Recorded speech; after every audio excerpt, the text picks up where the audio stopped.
소동이의 울음소리가 산에 울려 퍼졌습니다. 비켜. 소동아, 제발.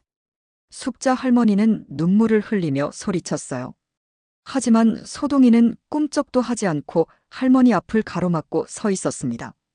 절벽 끝에 선 할머니의 마음은 이미 춘배 할아버지가 있는 저 세상으로 향해 있었죠. 할아버지가 기다리고 있어. 나도 가야 해. 할머니가 한 발짝 더 나아가려 하자 소동이는 더욱 큰 소리로 울부짖었습니다. 두 눈에서 눈물이 흘러내리며 마치 가지 마세요. 라고 간절히 애원하는 것 같았어요. 소동이는 할머니의 옷자락을 입으로 물고 뒤로 끌어당겼습니다. 절망에 빠진 할머니와 필사적으로 막는 소동이, 과연 할머니와 소동이에게 무슨 일이 일어난 걸까요? 경상도의 한 조용한 시골 마을 산자락 아래 자리 잡은 작은 초가집에서는 아침 일찍부터 분주한 소리가 들려왔습니다. 마당에서는 누런 털빛을 자랑하는 한국소 한 마리가 여유로이 풀을 뜯고 있었고, 집 안에서는 할머니 숙자가 아침밥을 짓느라 부엌을 오가고 있었죠. 소동아, 오늘도 참 좋은 날씨네. 할아버지 춘배가 마당으로 나오며 소에게 말을 걸었습니다. 소동이라고 불리는 이 누런 소는 고개를 들어 할아버지를 바라보며 음매하고 작은 소리로 인사를 했어요. 마치 할아버지의 말을 알아듣는 것처럼 말입니다. 어허, 우리 소동이 참 똑똑해. 춘배는 소동이의 목을 쓰다듬으며 흐뭇한 미소를 지었습니다. 이 소는 2년 전 송아지일 때 이 집에 왔는데 처음엔 작고 여린 몸집이었지만 이제는 제법 든든한 어른조가 되었어요. 하지만 여전히 춘배와 숙자 부부에게는 귀여운 막내 같은 존재였죠. 영감, 밥 먹어요. 부엌에서 숙자의 목소리가 들려왔습니다. 춘배는 소동이에게 마지막으로 등을 토닥여주고는 집 안으로 들어갔어요. 소박한 밥상이지만 숙자가 정성스럽게 차린 아침 식사가 기다리고 있었습니다. 오늘은 뭘 하실 거예요? 글쎄, 산밭도 둘러보고 약초도 좀 캐러 가야겠어. 계절이 좋으니까 이런 때 부지런히 해둬야지. 춘배는 밥을 한 숟가락 떠넣으며 대답했습니다. 이 부부는 자식들이 모두 서울로 출가한 후 둘만의 조용한 노후를 보내고 있었어요. 큰아들은 회사원이고 딸은 선생님이었는데 모두 바쁜 도시 생활 때문에 자주 내려오지는 못했죠. 그럼 나도 텃밭 정리나 좀 하고 있을게요. 요즘 날씨가 좋아서 채소들이 잘 자라고 있어. 소동이도 잘 돌봐주고 말이야. 그 녀석 덕분에 우리 집이 더 살맛나는 것 같아. 두 사람은 서로를 바라보며 미소를 지었습니다. 결혼한 지 50년이 넘었지만 여전히 다정한 모습이었어요. 마을 사람들도 이 부부의 금슬을 부러워할 정도였죠. 식사를 마친 후 춘배는 산밭으로 향했습니다. 집에서 조금 떨어진 곳에 있는 작은 밭에는 인삼이 자라고 있었어요. 이 인삼은 몇 년 전부터 정성스럽게 키운 것으로 부부의 소소한 수입원이기도 했습니다. 올해는 인삼이 참 잘 자랐네. 춘배는 밭을 둘러보며 만족스러워했습니다.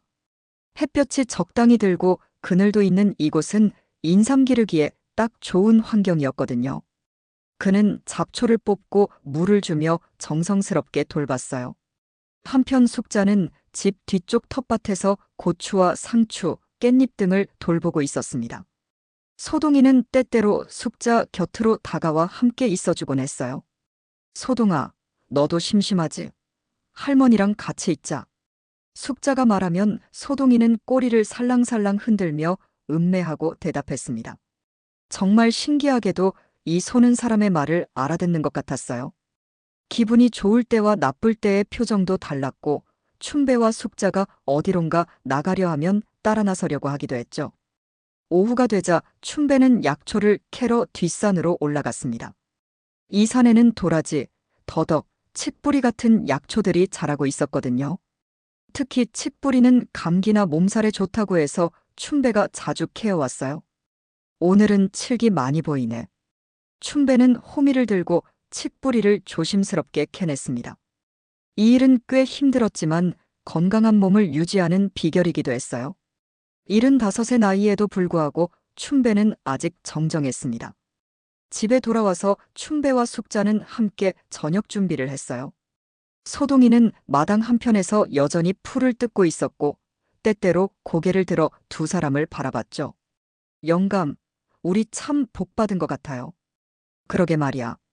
건강하고 소동이도 있고 뭐가 더 필요하겠어. 자식들도 잘 살고 있고 말이에요.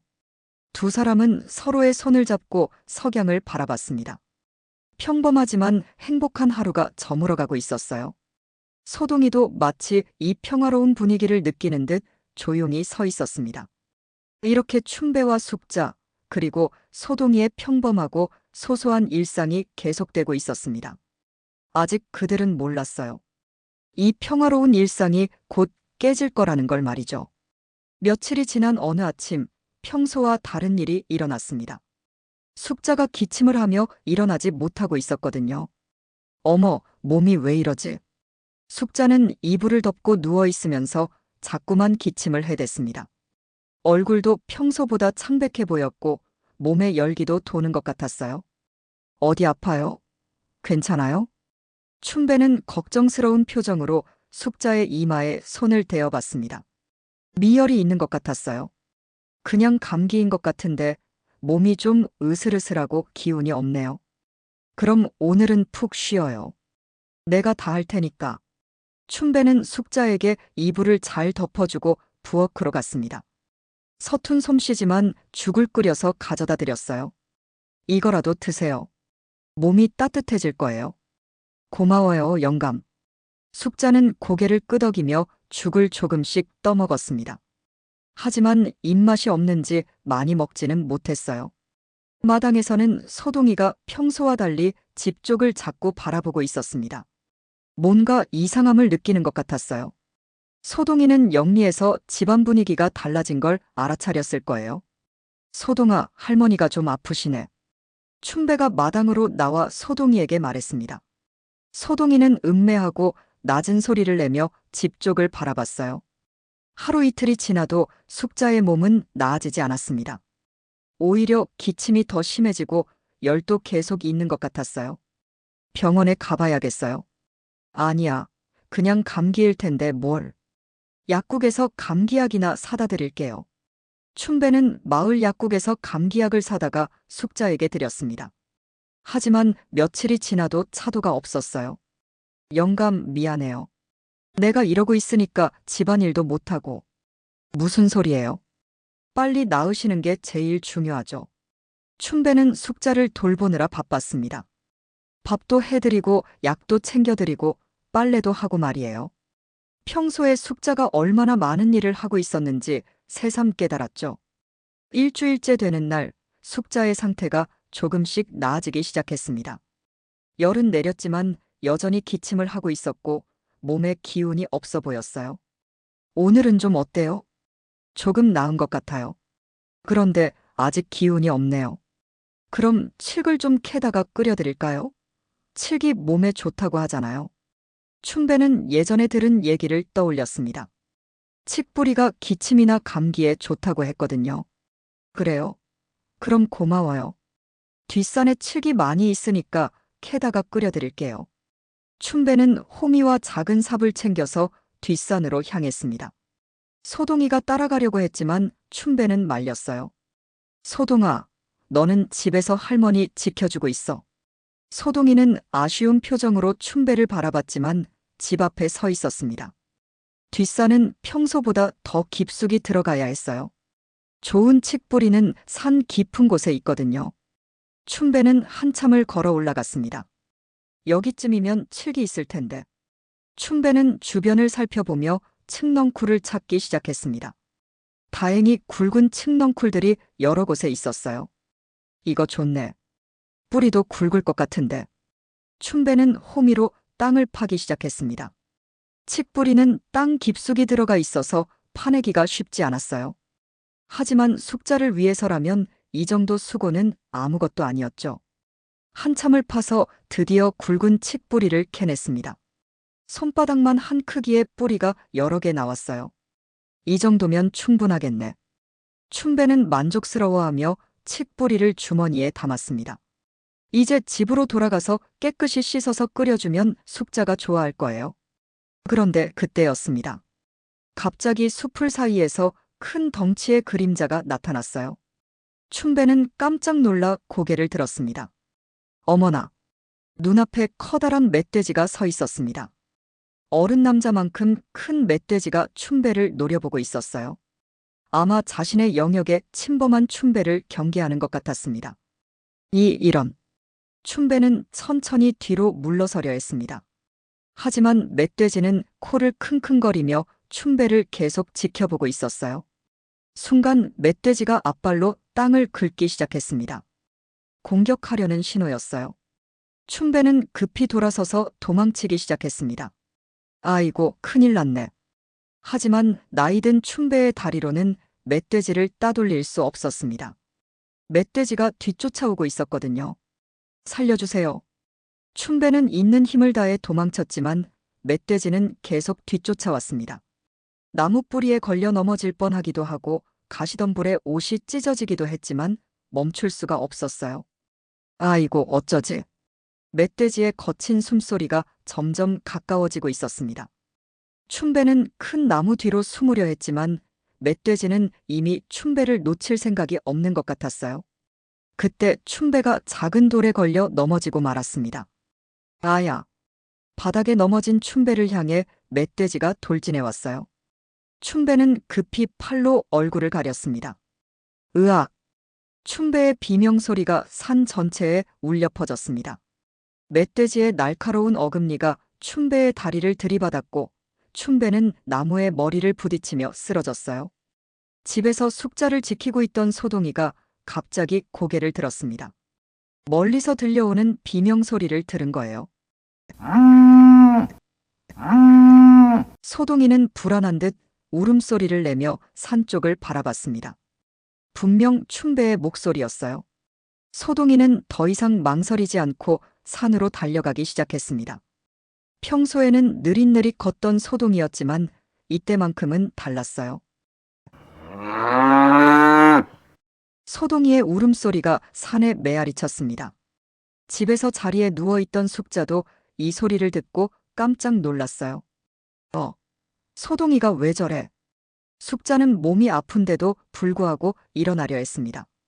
뭔가 이상한 일이 일어나고 있다는 걸 느꼈거든요.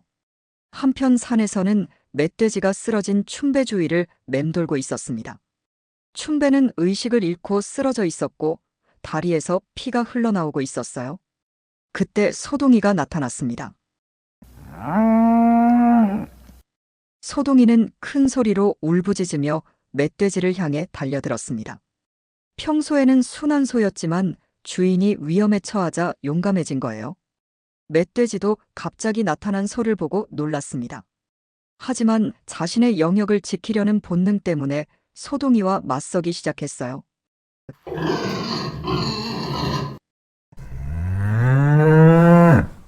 두 동물의 격렬한 싸움이 시작되었습니다.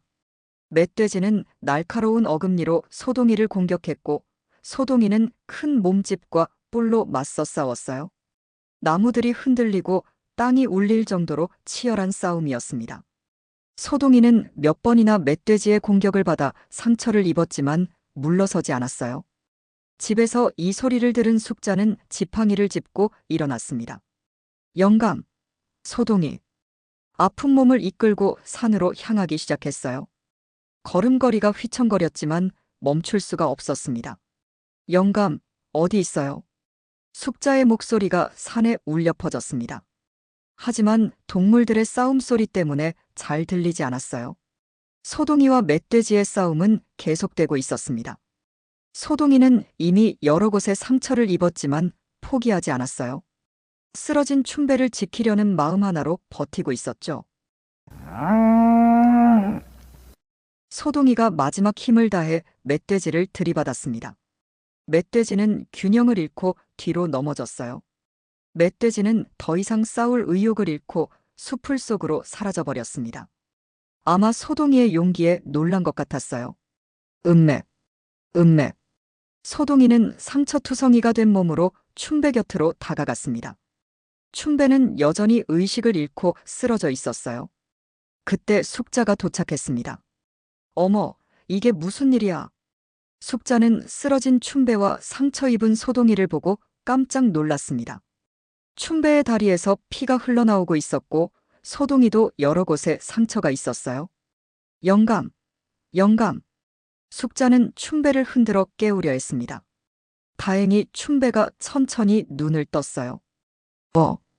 여기가 어디지? 영감, 괜찮아요? 아, 멧돼지가. 소동이가 구해줬나? 춘배는 힘없는 목소리로 중얼거렸습니다. 소동이를 보고 고마운 마음이 들었지만 동시에 미안했어요. 소동아, 고마워. 아프지? 소동이는 음매하고 작은 소리로 대답했습니다. 상처가 아팠지만 춘배가 무사해서 다행이었어요. 하지만 춘배의 상태는 생각보다 심각했습니다. 다리 상처도 깊었고 머리를 부딪힌 충격으로 계속 어지러워했거든요. 병원에 가야겠어요. 아니야. 집에서 쉬면 될 거야. 춘배는 일어나려 했지만 다리에 힘이 들어가지 않았습니다. 숙자와 소동이의 도움으로 겨우 집까지 돌아갈 수 있었어요. 집으로 돌아온 춘배는 방에 누웠지만 상태가 점점 나빠지고 있었습니다. 다리 상처에서 계속 피가 흘렀고 얼굴은 창백해져 갔어요. 머리를 부딪힌 충격도 생각보다 컸던 것 같았습니다. 영감, 이러면 안 되겠어요. 병원에 가야 해요. 숙자는 걱정스러운 마음으로 춘배를 살폈습니다. 아픈 몸이었지만 남편이 더 위급한 상황이었거든요. 괜찮아. 조금만 쉬면 나을 거야. 춘배는 힘없는 목소리로 대답했지만 숨소리가 거칠어지고 있었어요. 상처가 깊어서 피도 많이 흘렸고 나이가 있다 보니 회복력도 떨어졌죠. 마당에서는 소동이도 상처를 입고 힘들어하고 있었습니다. 멧돼지와 싸우면서 여기저기 상처를 입었거든요. 하지만 소동이는 자신의 아픔보다 춘배를 걱정하는 것 같았어요. 소동이는 집 쪽을 바라보며 낮은 소리로 울고 있었습니다. 숙자는 마을 이장님께 연락을 해서 도움을 요청했어요. 이장님이 차를 가지고 와서 춘배를 병원으로 데려가려 했지만 춘배는 계속 거부했습니다. 병원은 싫어. 집에서 죽을래. 무슨 소리예요? 빨리 가야 해요. 하지만 춘배의 상태는 시간이 갈수록 악화되고 있었어요. 의식도 흐릿해지고 있었고 말도 제대로 못하겠다고 했습니다. 저녁이 되자 춘배는 숙자의 손을 잡고 말했습니다. 여보, 미안해. 왜 미안해요? 당신 잘못이 아니에요. 내가 너 때문에 칡을 캐러 갔다가 이렇게 됐잖아. 춘배는 자꾸 자책하고 있었어요. 숙자가 아프지 않았다면 칡을 캐러 가지 않았을 거고 그럼 이런 일도 일어나지 않았을 거라고 생각했거든요. 그런 소리 하지 마세요. 내가 잘못했어요. 숙자는 눈물을 흘리며 춘배의 손을 꽉 잡았습니다. 남편이 자신 때문에 다쳤다는 생각에 마음이 아팠어요. 밤이 깊어갈수록 춘배의 상태는 더 심각해졌습니다. 열이 오르기 시작했고 말도 잘 못하게 되었어요. 소동이는 밤새도록 집 앞에서 서성거렸습니다. 평소에는 밤이 되면 마구간에서 쉬었는데 이날은 달랐어요. 음매, 음매. 소동이의 낮은 울음소리가 밤 공기를 가르고 있었습니다. 다음 날 새벽 춘배는 마지막 힘을 내어 숙자와 소동이를 불렀습니다. 여보, 소동아, 이리 와봐. 숙자는 춘배 곁으로 다가갔고 소동이도 창문 너머로 고개를 들이밀었어요. 고마웠어. 정말 고마웠어. 춘배는 떨리는 손으로 숙자의 뺨을 어루만졌습니다. 우리 같이 살아온 날들. 정말 행복했어. 영감, 무슨 소리예요? 우리 더 오래 살아야 해요.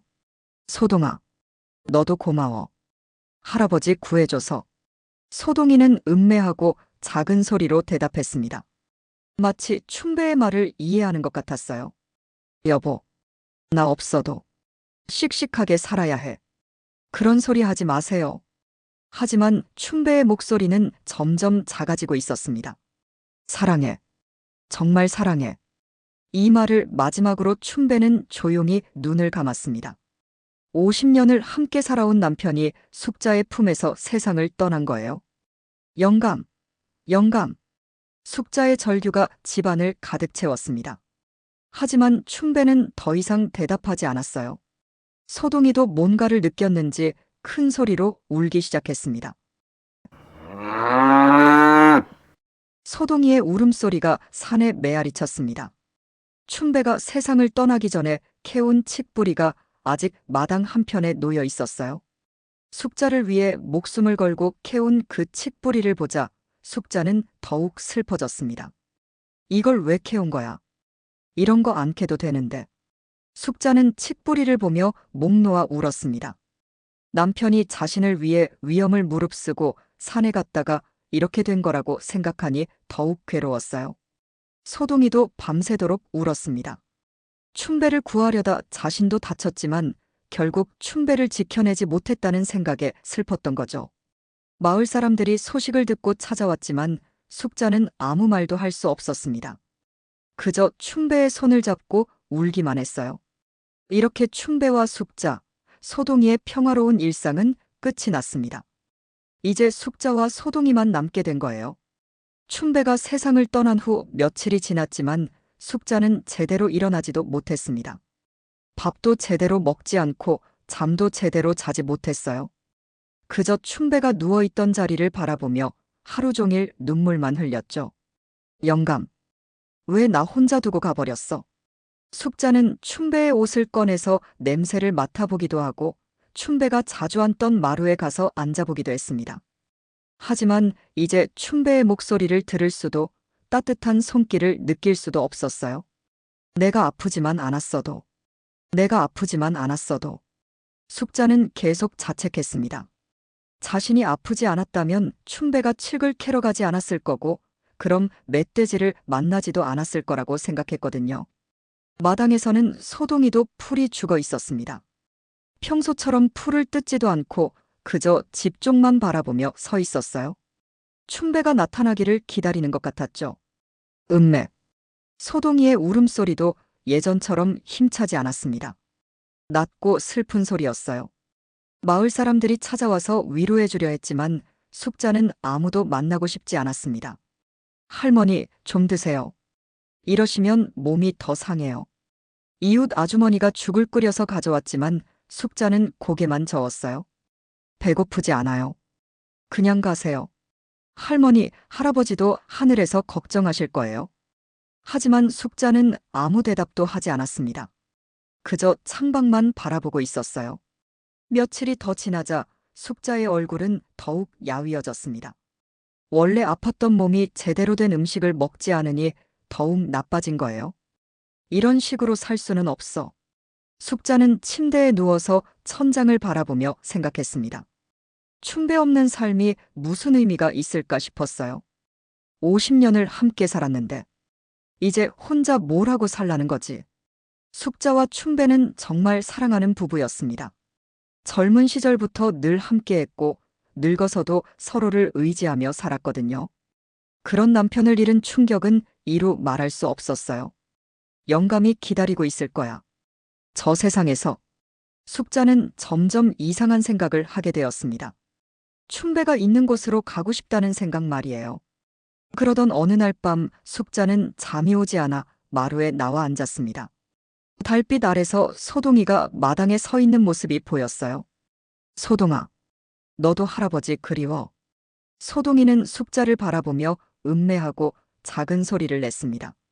정말 그리워하는 것 같았어요. 우리 둘 다 할아버지가 없으니까 외롭네. 숙자는 소동이를 바라보며 눈물을 흘렸습니다. 소동이도 춘배를 구하려다 상처를 많이 입었는데 결국 지켜내지 못했거든요. 다음 날부터 숙자는 더욱 깊은 우울감에 빠졌습니다. 아침에 일어나는 것도 힘들었고 뭘 해야 할지도 모르겠었어요. 이렇게 사는 게 무슨 의미가 있나.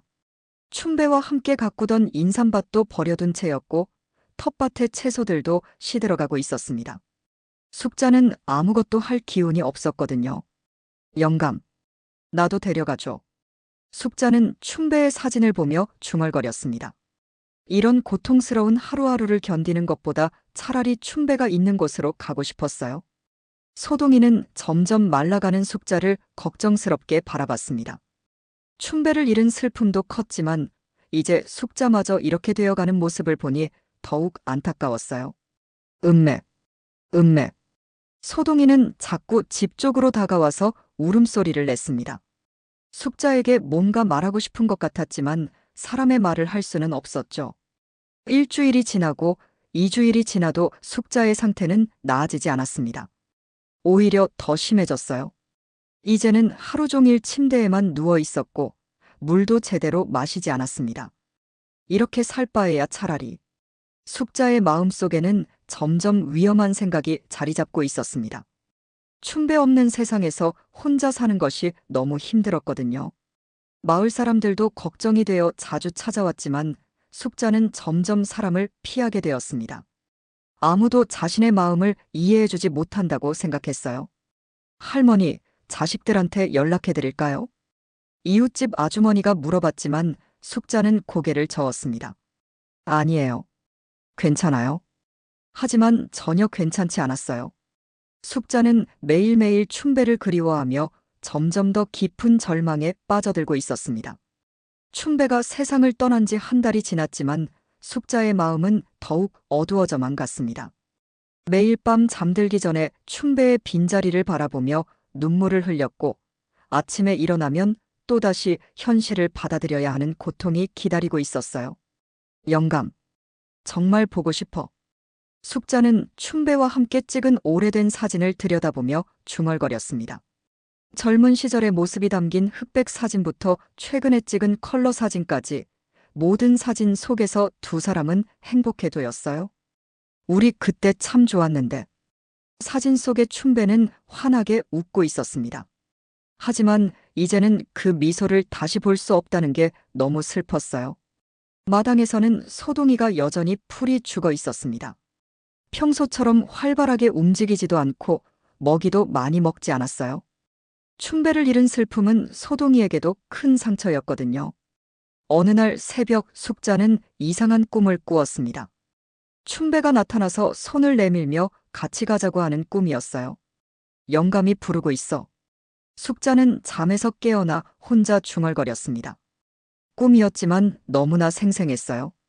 춘배의 목소리도 분명히 들었고 따뜻한 손길도 느꼈거든요. 그래. 이제 갈 때가 된 것 같아.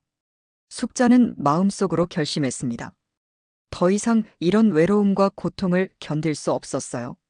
춘배가 있는 곳으로 가서 다시 함께 살고 싶었습니다. 그날 오후 숙자는 조용히 서랍에서 종이와 펜을 꺼내 글을 쓰기 시작했습니다. 큰아들, 딸아. 미안하다. 엄마가 먼저 아버지한테 가겠다. 떨리는 손으로 편지를 써내려갔습니다. 자식들에게 하고 싶은 말이 많았지만 무엇부터 써야 할지 몰랐어요. 너희들 잘 키워준 게 내 인생에서 가장 보람된 일이었다. 하지만 이제 아버지 없이는 살 수가 없구나. 숙자는 편지를 쓰면서도 계속 눈물을 흘렸습니다. 자식들을 두고 가는 것도 미안했지만 춘배 없는 삶은 더 이상 견딜 수 없었어요. 소동이도 잘 부탁한다. 그 아이도 아버지를 많이 그리워하고 있다. 편지를 다 쓴 후 숙자는 춘배와 함께 찍은 사진을 가슴에 품었습니다. 그리고 조용히 집을 나섰어요. 마을 뒤편에는 깎아지른 절벽이 있었습니다. 그곳에서 떨어지면 춘배가 있는 곳으로 갈 수 있을 거라고 생각했어요. 영감, 기다려. 내가 금방 갈게. 숙자는 절벽을 향해 천천히 걸어갔습니다. 다리에 힘이 없어서 지팡이에 의지해야 했지만 마음은 오히려 평온했어요. 절벽 끝에 서서 아래를 내려다보니 아득했습니다. 하지만 무섭지 않았어요. 오히려 춘배를 만날 수 있다는 생각에 가슴이 뛰었죠. 영감, 보고 싶었어. 정말 보고 싶었어. 숙자는 가슴에 품고 있던 사진을 꺼내보았습니다. 사진 속의 춘배가 자신을 부르는 것 같았어요. 이제 다시 만나자. 저 세상에서는 영원히 함께 있을 수 있겠지? 숙자는 눈을 감고 한 발짝 앞으로 나아가려 했습니다. 그런데 그때였어요. 갑자기 뒤에서 큰 울음소리가 들려왔습니다. 숙자가 돌아보니 소동이가 달려오고 있었어요. 소동아, 너는 왜 여기까지? 소동이는 숨을 헐떡이며 숙자 앞에 섰습니다. 그리고는 숙자가 절벽으로 가지 못하도록 앞을 가로막았어요. 비켜. 할머니가 할아버지한테 가야 해. 숙자가 옆으로 돌아가려 하자 소동이도 따라 움직였습니다. 절대 숙자를 혼자 보내지 않겠다는 듯이 말이에요. 소동이는 슬픈 표정으로 숙자를 바라보며 울었습니다. 마치 가지 마세요라고 말하는 것 같았어요. 소동아, 너는 몰라. 할머니가 얼마나 외로운지. 숙자는 눈물을 흘리며 소동이에게 말했습니다. 하지만 소동이는 꿈쩍도 하지 않고 계속 앞을 막고 있었어요. 비켜. 할머니 좀 보내줘. 숙자가 소리를 지르자 소동이도 더 큰 소리로 울부짖었습니다. 두 눈에서 눈물이 흘러내리고 있었어요. 소동이도 춘배를 잃은 슬픔이 컸지만 이제 숙자마저 잃을 수는 없었던 거죠. 소동이의 절규가 산 전체에 울려 퍼졌습니다. 눈물이 흘러내리는 소동이의 모습을 본 숙자는 가슴이 미어졌어요. 소동이도 춘배를 잃은 슬픔이 얼마나 클지 이제야 깨달았거든요. 소동아, 너도 할아버지 그리워하는구나. 숙자는 떨리는 손으로 소동이의 목을 어루만졌습니다. 소동이는 여전히 숙자 앞을 가로막고 서 있었어요. 하지만 할머니는 정말 견딜 수가 없어. 할아버지 없이는 못 살겠어. 숙자가 다시 절벽 쪽으로 가려 하자 소동이는 더욱 큰 소리로 울었습니다. 소동이는 고개를 좌우로 흔들며 절대 안 된다는 듯이 행동했어요. 그리고는 숙자의 옷자락을 입으로 물고 뒤로 끌어당겼습니다. 아이고, 소동아. 숙자는 소동이의 간절함을 느꼈습니다. 이 작은 동물이 자신을 지키려고 필사적으로 노력하고 있다는 걸 알 수 있었어요. 너는 할머니가 가면 혼자 남게 되는구나. 그제야 숙자는 깨달았습니다. 자신이 춘배를 따라 가버리면 소동이는 정말 혼자가 되는 거였어요. 춘배도 잃고 숙자마저 잃게 되는 거죠. 소동이는 계속 숙자를 바라보며 울고 있었습니다. 그 눈빛에는 간절함과 애절함이 가득했어요. 할머니, 가지 마세요.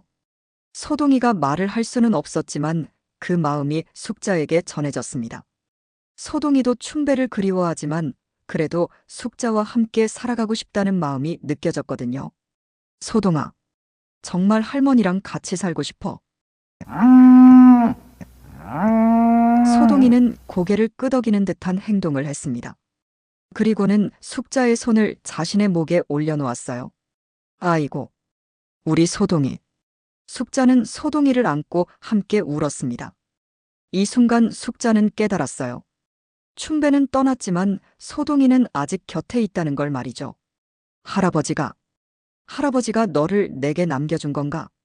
숙자는 소동이의 따뜻한 체온을 느끼며 생각했습니다. 춘배가 마지막까지 소동이를 아껴준 이유가 이것 때문이었을까요? 할아버지가 마지막에 뭐라고 했지? 씩씩하게 살라고 했지? 숙자는 춘배의 마지막 말을 떠올렸습니다. 춘배는 분명 자신이 없어도 씩씩하게 살아달라고 했었어요. 그래. 할아버지 말씀을 어기면 안 되겠다. 숙자는 천천히 절벽에서 돌아섰습니다. 소동이는 안도의 한숨을 쉬는 것 같았어요. 소동아, 할머니랑 집에 가자. 할아버지 혼자 저 세상에 계시게 하자. 우리는 여기서 할아버지 생각하면서 살자. 소동이는 음매하고 대답하며 숙자 곁을 따라 걸었습니다. 집으로 돌아가는 길에 숙자는 많은 생각을 했어요. 춘배 없는 삶이 힘들긴 하지만 소동이가 있으니까 완전히 혼자는 아니라는 걸 깨달았거든요. 할아버지도 하늘에서 우리를 지켜보고 계실 거야. 집에 도착한 숙자는 아까 써놓았던 편지를 찢어버렸습니다. 이제는 그런 생각을 하지 않기로 결심했어요. 소동아, 우리 이제부터 둘이서 힘내서 살아보자. 소동이는 고개를 끄덕이는 듯 했습니다. 그날 밤 숙자는 오랜만에 제대로 된 밥을 먹었어요. 소동이 때문에 살아야겠다는 마음이 들었거든요. 할아버지, 소동이가 할머니를 살려줬어요. 고마워요. 숙자는 춘배의 사진에 대고 속삭였습니다. 춘배가 마지막 선물로 소동이를 남겨준 것 같았어요. 소동이도 마당에서 처음으로 풀을 뜯기 시작했습니다. 숙자가 살아있어줘서 다행이라는 듯이 말이에요. 달빛 아래서 숙자와 소동이는 서로를 바라보며 새로운 다짐을 했습니다. 춘배 없는 삶이 힘들겠지만 둘이서 힘을 합쳐 살아가기로 한 거예요. 할아버지 보고 싶을 때마다 서로 위로해주자. 우리 둘만 남았지만 포기하지 말자. 소동이는 음매하고 대답했습니다. 마치 약속한다는 의미 같았어요. 이렇게 숙자는 소동이 때문에 새로운 삶을 시작하게 되었습니다. 절망의 끝에서 소동이가 구해준 거였어요. 며칠 후 서울에서 급히 내려온 큰아들과 딸이 집에 도착했습니다. 마을 사람들이 춘배의 소식을 전해줬던 거예요. 어머니, 큰아들 진수가 달려와 숙자를 껴안았습니다. 딸 미영도 눈물을 흘리며 어머니 곁으로 다가왔어요. 아버지가 정말 돌아가신 거예요? 미영이 떨리는 목소리로 물었습니다. 전화로만 들었을 때는 믿어지지 않았거든요. 그래, 할아버지가 떠나셨다. 숙자는 담담한 목소리로 대답했습니다. 며칠 전까지만 해도 눈물이 마를 날이 없었는데 이제는 조금 진정된 것 같았어요. 어떻게 이런 일이? 진수는 아버지의 빈자리를 바라보며 말을 잇지 못했습니다. 숙자는 자식들에게 그동안 있었던 일을 차근차근 설명해줬어요. 자신이 아픈 와중에 춘배가 칡을 캐러 산에 갔다가 멧돼지를 만났고 소동이가 구하려 했지만 결국 세상을 떠났다는 이야기를 말이죠. 소동이가 아버지를 구하려 했다고요? 미영은 마당에 있는 소동이를 바라봤습니다. 소동이는 여전히 조용히 서 있었어요. 그래. 소동이 아니었으면 할아버지 더 위험했을 거야. 숙자의 말을 들은 진수와 미영은 소동이에게 고마운 마음이 들었습니다. 소동아, 고마워. 진수가 소동이의 목을 쓰다듬자 소동이는 음매하고 작은 소리를 냈어요. 장례 준비가 시작되었습니다. 마을 사람들도 모두 도와줬고 춘배와 친했던 이웃들은 눈물을 흘리며 작별 인사를 했어요. 춘배 형님 참 좋은 분이었는데. 그러게 말이야. 숙자 할머니한테도 참 잘했고. 장례식장에는 많은 사람들이 찾아왔습니다. 춘배가 마을에서 얼마나 사랑받는 사람이었는지 알 수 있었어요. 소동이도 장례식장 근처에서 조용히 서 있었습니다. 사람들이 많이 와도 평소보다 얌전했어요. 마치 춘배를 배웅하는 것 같았죠. 장례를 치르는 동안 숙자는 많이 울었습니다. 하지만 절망에 빠져 있을 때와는 달랐어요. 이제는 춘배를 잘 보내드려야겠다는 마음이었거든요. 아버지, 편히 가세요. 어머니, 잘 모실게요. 진수와 미영도 눈물을 흘리며 아버지에게 마지막 인사를 했습니다. 장례가 끝난 후 자식들은 숙자와 함께 집에 앉아 이야기를 나눴어요. 어머니, 서울로 올라가세요. 혼자 계시면 안 되잖아요. 진수가 걱정스러운 마음으로 말했습니다. 그래요, 엄마. 저희랑 같이 사세요. 미영도 동의했어요. 어머니 혼자 시골에 계시는 게 걱정되었거든요. 하지만 숙자는 고개를 저었습니다. 아니야. 나는 여기서 살 거야. 왜요? 혼자 계시면 외로우실 텐데. 혼자가 아니야. 소동이가 있잖아. 숙자는 마당에 있는 소동이를 바라보며 말했습니다. 사실은 며칠 전에 나도 할아버지 따라가려 했었어. 숙자는 자식들에게 절벽에서 있었던 일을 얘기해줬습니다. 자신이 얼마나 절망했었는지, 그리고 소동이가 어떻게 자신을 말렸는지 말이에요. 어머니. 진수와 미영은 깜짝 놀랐습니다. 어머니가 그런 생각을 했다는 걸 전혀 몰랐거든요. 소동이가 말려줬어. 할아버지 따라가려던 할머니를 말려줬다고. 숙자는 눈물을 흘리며 계속 말했습니다. 그때 깨달았어. 할아버지가 소동이를 내게 남겨주신 거라고. 혼자가 아니라고. 자식들은 어머니의 말을 듣고 소동이를 다시 바라봤습니다. 정말 고마운 존재였어요. 소동이가 할머니를 지켜줬구나. 미영이 감동스러워하며 말했습니다. 그래서 나는 여기서 소동이와 함께 살 거야. 할아버지도 여기 계시고 숙자의 결심은 확고했습니다. 그럼 자주 내려올게요. 걱정하지 마세요. 진수와 미영은 어머니의 뜻을 존중하기로 했어요. 며칠 후 자식들이 서울로 돌아간 후 숙자와 소동이는 다시 둘만 남게 되었습니다. 하지만 이번에는 달랐어요. 서로가 있다는 걸 확실히 알고 있었거든요. 소동아, 우리 할아버지 생각하면서 잘 살아보자. 소동이는 음매하고 대답했습니다. 숙자는 다시 텃밭을 가꾸기 시작했고 소동이도 예전처럼 활발해졌어요. 춘배가 없는 빈자리는 여전히 컸지만 둘이서 채워나가기로 한 거였죠.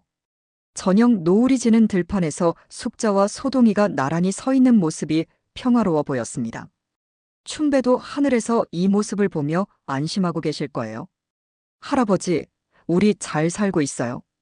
걱정하지 마세요. 숙자는 하늘을 바라보며 속삭였고 소동이도 음매하고 작은 소리로 인사를 했습니다. 이렇게 숙자와 소동이는 춘배를 그리워하면서도 서로를 의지하며 새로운 삶을 시작했습니다. 사랑하는 사람을 잃은 슬픔은 쉽게 사라지지 않겠지만 함께할 누군가가 있다는 것만으로도 살아갈 이유는 충분했어요. 시청해주셔서 감사합니다. 구독과 좋아요는 더 재미있고 감동적인 이야기를 만드는데 큰 힘이 됩니다. 오늘 하루도 행복하세요. 감사합니다.